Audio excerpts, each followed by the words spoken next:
லக்னாதிபதியின் ஆதிக்கம் ஜாதகத்தில் 12 பாவங்களும் வாழ்க்கையின் ஒவ்வொரு தருணத்தையும் பிரதிநிதிக்கின்றன.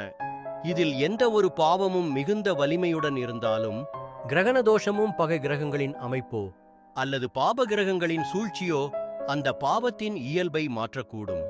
தசாபுக்தியின் தாக்கம். கிரகங்களின் தாக்கம் நிரந்தரமானது அல்ல. அது சம்பந்தப்பட்ட தசாபுக்தியின் காலத்திலேயே முற்றிலும் வெளிப்படும். எந்த ஒரு கிரகமும் அதன் தசைபுக்தியில் மட்டுமே முழுமையான பலனை வழங்கும். அதுவரை அந்த கிரகம் இயல்பாகவே செயலற்ற நிலையில் இருக்கும்.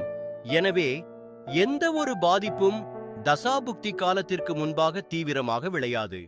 லக்ன சுபகிரகங்களின் முக்கியத்துவம். லக்னம் சகலத்துக்கும் ஆதாரமாக இருப்பதால் அதனை பார்க்கும் சுபகிரகங்கள் எதையும் சமன் செய்யும் திறன் கொண்டிருக்கும். லக்னாதிபதி வலுவாக இருந்தால் பிரச்சனைகள் வந்தாலும் அதை சமாளிக்க இயலும். மேலும் லக்னாதிபதிக்கு வீடு கொடுத்தவர் எந்த நிலையில் இருக்கிறார் என்பதன் அடிப்படையில் அந்த வீடு நமக்கு நல்ல பலன்களை தருமா அல்லது கெட்ட பலன்களை தருமா என்பது இதன் மூலம் கணக்கிடலாம். தசாபுக்திகளே வாழ்க்கையின் முக்கிய திருப்பு முனைகள். எந்த கிரகம் எந்த திசையில் செயல்படும் என்பதை உணர்ந்து அதற்கேற்ப சில செயல்களை எச்சரிக்கையாக இருக்கும்போது சில நல்ல மாற்றங்களை நீங்கள் உணரலாம். லக்னம் வலுவாக இருந்தால் எத்தனை வேதனைகள் வந்தாலும் அது ஒரு தற்காலிக பாதிப்பாகவே இருக்கும்.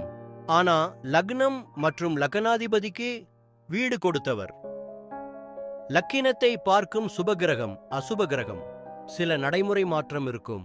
ஆகவே ஜாதகத்தின் பலன்களை முழுமையாக புரிந்து கொள்வதற்கும் வாழ்க்கையின் முக்கியமான முடிவுகளை எடுப்பதற்கும் தசாபுக்தி அமைப்புகளும் லக்னாதிபதியின் நிலைகளும் மிகுந்த தாக்கம் செலுத்துகின்றன.